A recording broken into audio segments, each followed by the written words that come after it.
बुनियादी तौर कहीं भी इंसान सा विढ़ण जायज़ ना है। कहीं भी मुसलमान सा, कहीं भी इंसान सा सिर्फ 4 मामलात जे करे कहीं इंसान सा विढ़ण जायज़ आहे। 4 मामलात जे करे। पहिरीं शइ, जॾहिं को इंसान तहांजे माल के मिल्कियत के नुक़सान ॾियण जी कोशिश करे।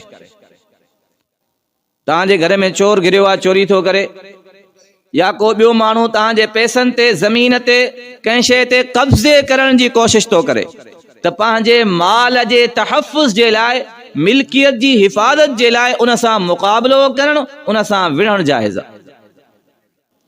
ॿिए नंबर ते, जॾहिं को शख़्स तहांखे जानी नुक़सान पहुचाइण जी कोशिश करे, तहांखे मारण जी कोशिश करे, त पंहिंजे पाण खे बचाइण जे लाइ अॻिले सां विढ़ण जाइज़ आहे।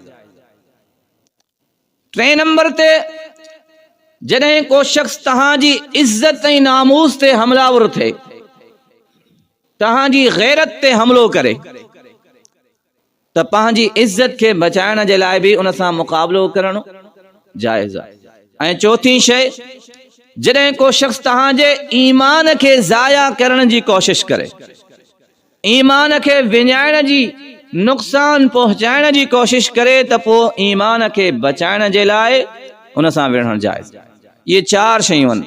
बाक़ी इन खां अलावा ख़ामख़ा कंहिं मुसलमान सां, कंहिं इंसान सां विढ़ण जाइज़ न आहे।